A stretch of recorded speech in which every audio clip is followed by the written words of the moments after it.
Welcome to my no bullshit Arms Warrior guide for Midnight Season 2. Arms Warriors are calculated heavy hitting damage dealers that use powerful bleeds and massive damage windows to dish out tons of damage, especially in AOE and execute phases. And this season Arms is looking stronger than ever, both in Raid and Mythic Plus. I will cover everything you need to turn you into a true warrior. Talent builds, DPS rotations, the best gear to craft and general tips for fun gameplay. Now, let's dive straight in. First, let's take a look at our general playstyle, which is pretty simple. You generate rage with your auto attacks and then dump it into hard-hitting abilities like Mortal Strike and Execute. Your big damage windows come from Colossus Smash, which makes enemies take 30% increased damage from you. Line up your cooldowns and strongest hits inside that window and you will hit like a truck.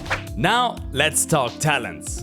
Arms Warriors can choose between Slayer and Colossus as their hero talent trees. And this season, it's easy. Slayer is the best pick for pretty much everything, Raid and Mythic Plus. Colossus is still viable, but it's clunkier and overall weaker right now, so I will only cover Slayer here. We have tons of options with our talents, but to keep things simple, here are 2 talent builds to get you started. For pure single target raid encounters, use this Slayer tree. And for Mythic Plus and AOE, use this Slayer build. The AOE build also works great for delves and overworld activities. Feel free to swap some utility talents around depending on the content you do. For example, in Mythic Plus, you want more stunts and crowd control, which are mostly useless in raids, so don't be afraid to experiment yourself. You can find the import strings for all builds, including Colossus and some other Slayer variations, in the description of this video. Now, let's take a look at our priority list. First, the pure single target rotation. Use Cleave to apply Rend, and make sure it's always up. If it's below 10 seconds, refresh it before a Colossus Smash window. Use Avatar and Colossus Smash on cooldown, ideally together. Execute with 2 stacks of Sudden Death and right before Bladestorm, then Bladestorm during Colossus Smash, Heroic Strike whenever it procs, Mortal Strike, Execute when it procs, Overpower, Cleave to refresh Rend when it's below 5 seconds and no other abilities are available,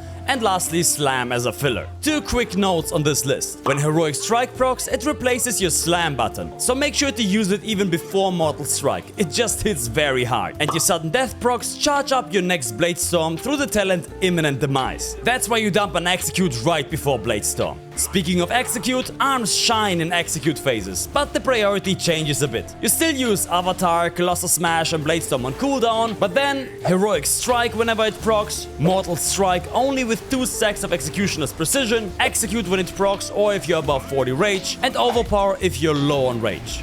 Your single target opener looks like this. You charge in and cleave to apply Rend, then pop Avatar and Colossus Smash. Execute, Bladestorm, you can throw a Stormbolt during Bladestorm for a bit of extra damage. Heroic Strike when it procs, Mortal Strike, Overpower into your normal single target rotation. Also, make sure that your Battle Shout is up before you pull. It's extra attack power for free. A cool thing about Arms Warriors is that they excel at 2 target fights thanks to Sweeping Strikes. It makes your next 12 single target abilities hit a second enemy within 8 yards for 75% of the damage. The talent Powerful Momentum from the Multitarget build increases that by another 20. So, with only 2 targets alive, just use your single target rotation and press Sweeping Strikes on cooldown. Sweeping Strikes also stacks with the free stacks you get from the talent Broad Strokes, so nothing goes to waste. If you found that useful so far, make sure to subscribe to my channel for future guides and updates. Now for Mythic Plus and big AOE fights. Cleave is your most important ability here. It hits everything in front of you and applies Rend to all of it, so your positioning is important. Try and face as many enemies as possible. The multi-target priority list with the AOE build looks like this. Use Sweeping Strikes on cooldown. Cleave to get Rend on the pack. Avatar and Colossus Smash on cooldown. Cleave with 3 stacks of collateral damage. Bladestorm. Execute with 2 stacks of Sudden Death. Cleave.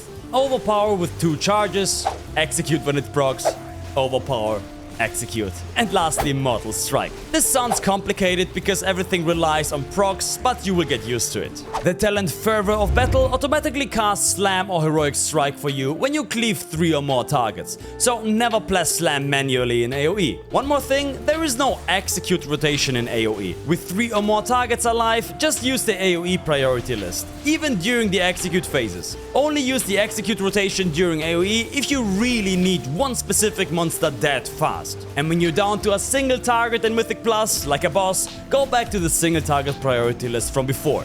The Multitarget Opener looks like this. You precast Sweeping Strikes, charge in and cleave to apply Rend. Then pop Avatar into Colossal Smash into Blade Storm.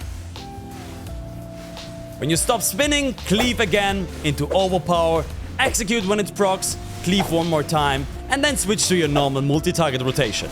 How should you use your cooldowns? Basically, zug, send them when they're up. One of the biggest mistakes you can make as a DPS player is to hold your cooldowns for too long. You will lose more damage by missing usages during the encounter than you will ever gain by saving them for the perfect moment. If in doubt, send your cooldowns.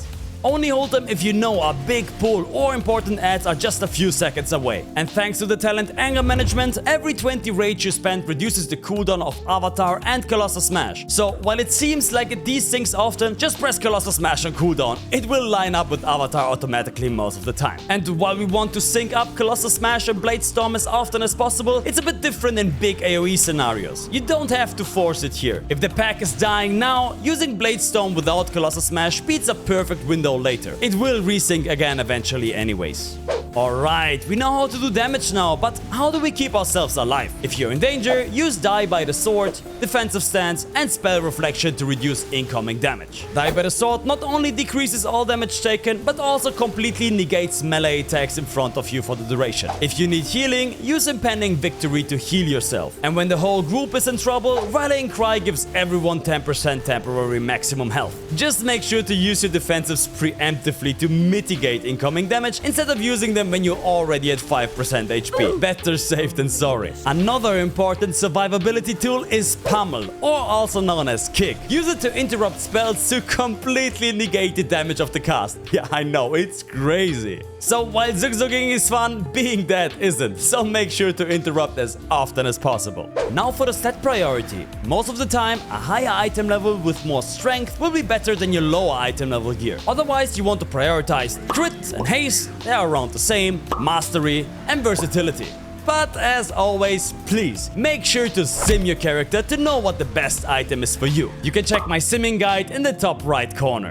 Now let's talk about your best crafted gear. The two best in slot pieces to craft are the Spellbreaker's Braces and the Spellbreaker's March Boots, both with the embellishment Adorned Fang. Other than that, when the season goes on and you have more sparks, just keep improving your weakest slots over time. What about other gear pieces? Your highest priority should be to acquire the 4 set as soon as possible. Then you should get your bonus rolls and use them ideally on the Coiled Altar boss on heroic difficulty. This will eventually give you a Mythic Track Mace Roar 200x and a Zul'jin's Guillotine Technique trinket. This outperforms pretty much all other weapons and trinkets. If you don't rate at this difficulty level, just use the highest level available for you. Good gear should be treated well, so make sure to enchant and gem it. For your meta gem, use the powerful Eversong Diamond. And for the rest of your gem slots, use Flawless Quick Garnets or Flawless Deadly Peridot. And the best enchants for your gear are these here.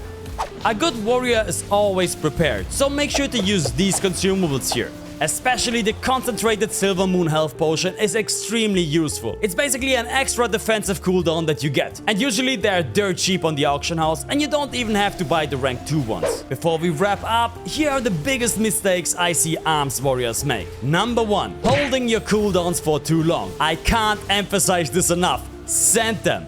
Every skipped usage is damage you never get back. This is the difference between a big overall damage number and a small one. Number 2. Poor uptime on the target. If you're not hitting the boss, you're not generating rage. Plan your movement before mechanics happen and use charge and heroic leap to stick to the target. Number 3. Being impatient with your cooldown usage. In AOE scenarios and Mythic Plus, you want to be patient until all the mobs are gathered. Only then apply Rend to all of them, hit them with the Colossal Smash and start spinning to win. Number 4. Wasting Heroic Strike and Execute procs. Execute procs stack up to 2, and if you don't use it, you might lose another proc that would come up while fighting. The same applies to Heroic Strike, so send them. Nummer 5. Sitting at full rage or having empty globals. You always want to press buttons. If nothing else is up, press slam. Pretty much everything is better than an empty global. Got questions? Drop a comment or ask me live on twitch.tv/NinoMMO. For more detailed written information, check out the Skyhold Discord and Wowhead guide linked in the description. Now go and zug zug. Thanks for watching. Bye bye.